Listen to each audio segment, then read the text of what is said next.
what is going on, guys? This is the SS Ultimate Goku back with another video to do my Bleach 1000-Year Blood War episode 387, aka episode 21, for people that just follow it as a new series. English dub review. Alrighty. So this episode starts off where it ended with Kapachi, like he's standing up where the imaginary guy that he beats with the brain and stuff like that, and his squad basically asks him to find his lieutenant, and whatnot, even though he's like badly hurt. And then as they're about to do that, you got these female Quincy's that are like, I think it was like 4 of them. They come in, confront him. They take out the goons. They take out his squad members pretty easily. And then the one cheap shotted him with like a thunderbolt attack or whatever. And so they all eventually like come at him, and they kind of take him down because he's like, I guess, someone that's very important that they have to take down. So he's like, with their combined powers, he's just like overwhelmed, and like then he's like on the ground. And then after that, right when it all seems hopeless for Kapachi, keep in mind Kapachi had just beaten somebody who was a Quincy that was imagining things or whatever. He just had that fight, so now he has to fight 4 other people afterwards. So he's all screwed up at this point, knocked out. You got Ichigo then coming from the frickin' sky and just like a speeding bullet basically, and crashes into like a mountain thing or whatever. And then Ichigo then basically helps Kapachi and steps in and confronts all these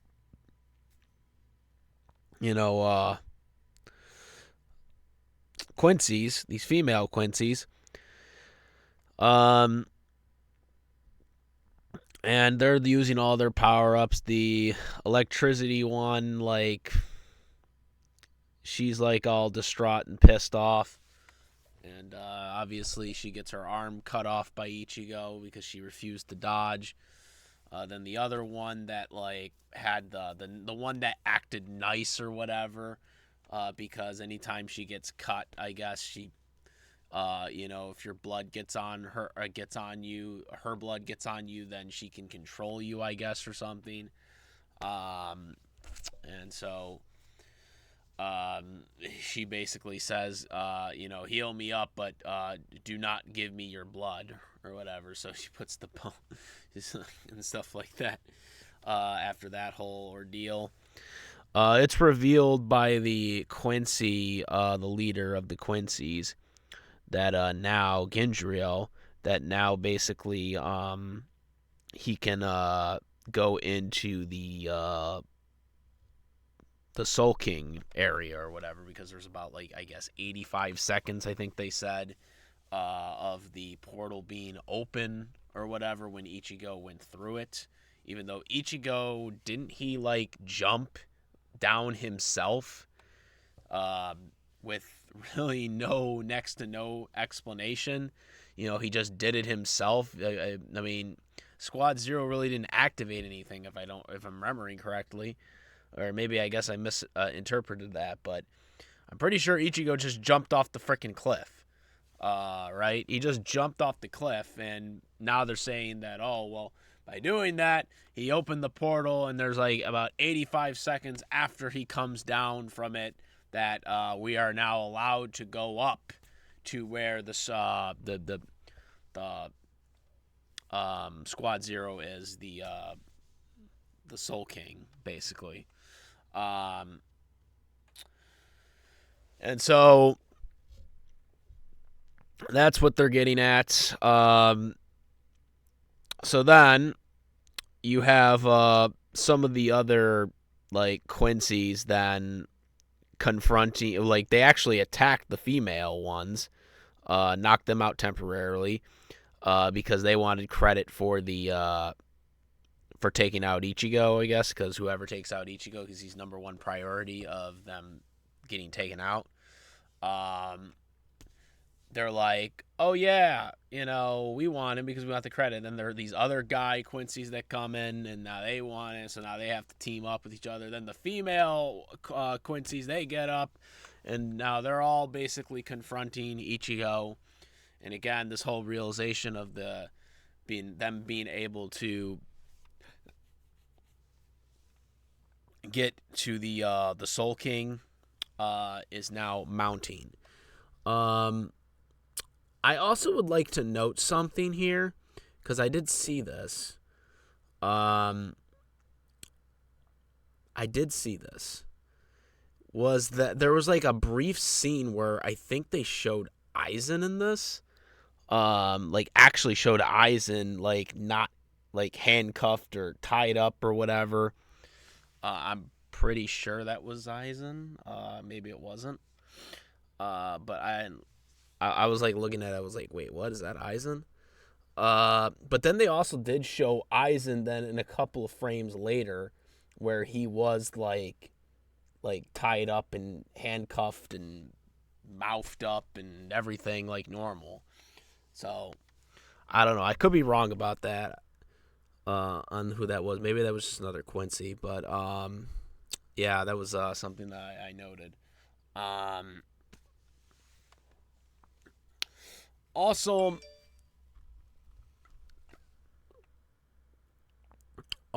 I should note that when this whole confrontation between the Quincy's confronting Ichigo happened, he basically wanted to get to where they were at, where the Quincy King was at, the leader, and they wouldn't allow it. So then Renji makes an appearance and interrupts, and then he is able to distract the one, but then he can't distract all the other ones. So then all the other Soul Reapers, the main Soul Reapers, come in and help out Rukia, Bakugo, etc. You know what I'm saying? All the guys are coming in there and defending Ichigo, and Ichigo goes then to confront the Quincy leader, and then he is basically confronted by Udio. Udio with the quote-unquote heel turn. And Ichigo is shocked by this revelation. Udio starts attacking him. He's like, why are you on their side? And whatnot. And as he's shooting him with the arrows, then you see Orihime and Chad basically stepping in to help out. And I think Orihime said something like, how could you, or something like that, like some betrayal. And Udio doesn't say anything. He's just like all quiet. And then, Ginyu just basically says, we're leaving, we're not coming back. You have any final words to say to them? And he's like, no. And they leave. They go up the portal to where the Soul King is. And that is the end of the episode. Shocking revelations, if you know what I mean. A lot of action, a lot of interesting twists and turns in this episode. Very, very. I love the battle scenes. I loved different approaches and different angles to this, especially with the female Quincy's, and showing what they could do. Especially, I love the unique that one with the Quincy with the blood thing or whatever.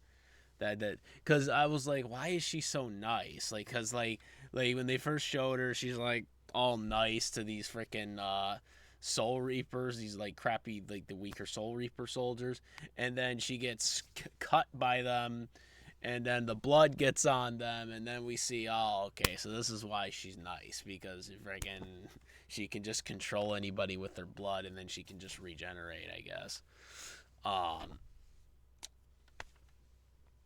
she's basically all of them are basically jobbers at this point though, so they're probably not going to really do that much. She didn't really get that much screen time. It was the lightning bolt one that got more screen time out of all of those four. So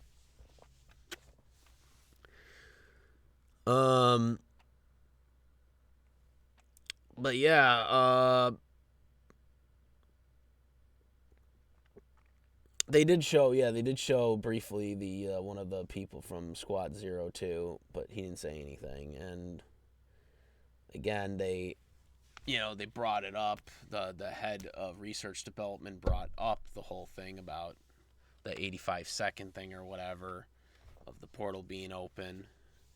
So apparently that is their real motive, is the snow the Soul King, which again, they showed when they said that, the brief thing about Aizen. They showed him in captivity or whatever. Because that was his original. That was, for anybody who doesn't remember, which you probably should.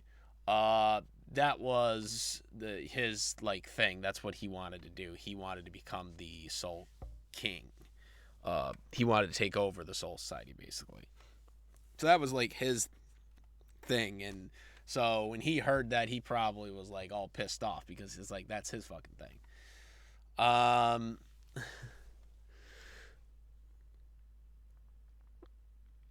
So yeah, very, very good episode. I liked it, and I think it does have the tension with the whole Uryu thing, and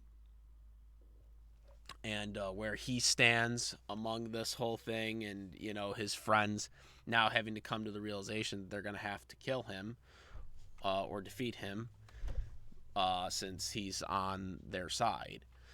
And that was probably the biggest issue that our heroes are going to have to deal with going forward. Very, very eager to see next week's, or actually, technically it comes out tomorrow.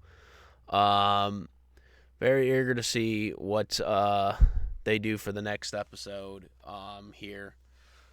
Because they're going to have to, go there now. They're going to have to, they went up, and the portal just ended, so now, I don't know how you get back up there, but they're going to have to somehow get back up there to go up against the Squad Zero. But the interesting thing about this is, Squad Zero had to have known this when they were training Ichigo. So, do they have something prepared for these guys? That's that's going to be the interesting thing about this whole thing. But overall, I like this episode. Let me know what you guys think. Comment, rate. If you like this video, my videos, please subscribe. Hit the notification bell for all the latest content. Thank you. And that's about it, guys. I am the SS Ultimate Goku. I'm Iver. Peace. Also, make sure, besides the YouTube channel, the Twitch, the SS Ultimate Goku, Instagram, the SS Ultimate Goku, and I do have a Discord link where we talk about anime dubs, cartoons, live-action TV shows, live-action series, WWE, AEW, NFL football, all that good stuff. And now I'm out. Peace!